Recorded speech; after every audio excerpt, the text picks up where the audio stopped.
명나라는 황관이 직접 매년 2월경 10살 전후의 양민의 딸들을 대상으로 궁녀를 뽑았습니다. 이때 몸에서 냄새가 나거나 건강이 좋지 않으면 탈락했고 또 너무 예뻐서도 안 됐다고 합니다. 황제의 후궁이 될까봐 그랬다고 하죠. 역대 중국 왕조의 전통대로 명나라 궁녀는 한번 궁에 발을 들여놓으면 죽을 때까지 있어야 했습니다. 반대로 청나라 황제는 궁녀들이 불쌍하다고 해서 13세에서 25세까지 그 나이를 제한했는데 25세가 되면 각자 출궁을 하여 결혼하고 살라는 뜻이었죠. 때문에 명나라 때의 궁녀는 총 9,000명 정도로 상당했지만 청나라 때는 구수가 500명 정도로 줄어듭니다. 청나라 황제들은 자신의 처소에는 궁녀를 들이지 않고 오직 황후와 비빈들의 시중만을 들게 했습니다. 장기간 궁에 있어야 했던 궁녀들 사이에는 엄격한 계급이 있었지만 청나라에는 계급은 없고 그저 젊은 궁녀와 늙은 궁녀로 나눠질 뿐이었죠. 명나라, 청나라 궁녀들은 그를 알면 절대 안 됐기 때문에 입궁을 하면 업무 실습만을 배웠을 뿐이었습니다. 교육 담당자는 선배 궁녀들이었었는데 이들의 교육은 엄격했기 때문에 체벌도 서슴지 않았다고 합니다. 오죽했으면 당시 어린 궁녀들 사이에서는 주인님을 모시는 것이 차라리 낫지 선배를 모시는 것은 너무 어렵다라고 할 정도였다고 합니다. 명나라, 청나라 궁녀들의 교육은 상당히 엄격했는데 잠을 잘 때는 벌러덩 큰 대자로 자면 재수가 없다고 해서 항상 옆으로 누워 다리를 말고 자야 했습니다. 또 걸내에는 대화하는 자체가 일체 금지됐기 때문에 궁녀들끼리는 손바닥을 가볍게 치는 식으로 의사소통을 했죠. 명나라 시절만 해도 중국의 궁녀들은 일반 백성들보다 더 많은 월급을 받았습니다. 하지만 검약을 중시하던 청나라 황제들은 궁녀들의 월급을 상당히 짜게 주었는데요. 오직했으면 청나라의 궁녀들은 궐 내에서 굶주리며 어렵게 생활할 정도였습니다.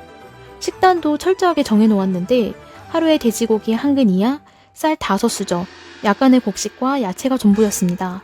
생선은 비린내가 난다고 금기시하였고 음식의 질도 낮아 늘 배고픔을 참아야 했습니다.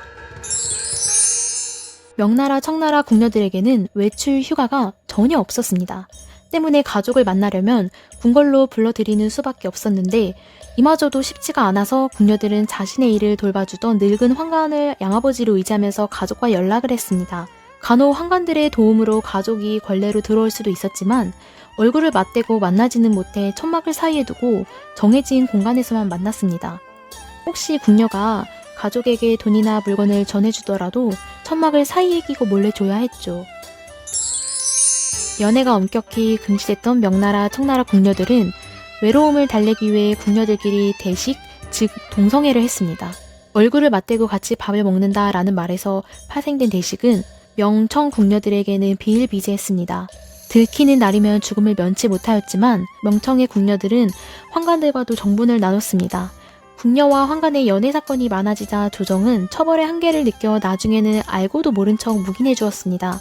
그러자 명나라 후기에는 궁녀와 황관들이 대놓고 연애를 하고 심지어 결혼까지 했습니다.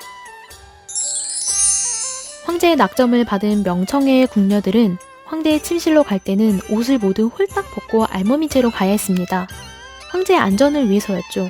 궁녀는 황제와 잠자리에서 임신을 한다 해도 아이를 마음대로 낳지 못했는데 임신 사실이 확인되면 황관이 출산 의사를 물어보고 황제가 승인을 하면 그때서야 후손을 낳을 수 있었기 때문입니다. 만약 승인을 하지 않으면 어떠한 방법으로든 유산을 해야 했고 다시는 황제와 잠자리를 갖지 못했습니다. 중국은 전통적으로 황제국을 표방해서 이웃나라에서 공녀를 통해 궁녀를 상당수 충당했는데 우리나라만 해도 삼국시대에서 조선시대까지 총 300명이 넘는 양갓집 교수를 공녀로 보냈습니다. 특히 명나라 영락제의 공녀로 간 청조 한씨는 미모와 인품으로 영락제의 지극한 사랑을 받아 조선 외교에도 한몫하기도 하였죠. 안녕히 계세요, 여러분! 중국은 당나라 때부터 나라의 재해가 되면 궁녀를 출궁시켜왔습니다. 청나라는 25세가 되면 반드시 출궁을 해야 했고 또 출궁한 궁녀들은 결혼이 가능했죠. 이러한 출궁한 궁녀들은 궁에서 생활했다는 이유만으로 신분이 상승하여 관직에 있는 높은 사람과 결혼하는 예가 많았습니다. 명나라는 모시던 황제가 죽으면 가까이 있던 궁녀들을 황제와 같이 순장시켰습니다. 이때 죽음을 앞둔 궁녀들에게는 맛있는 음식을 대접하고 올가미로 스스로 목을 매게 해 생을 마감하게 하였습니다. 하지만 이런 순장 풍습은 15세기 중반 정통제 때 없어집니다. 한때 포로로 잡혀 몽골로 끌려갔던 원한으로 몽골족 풍습이었던 순장 제도를 금기시켰던 것이었죠.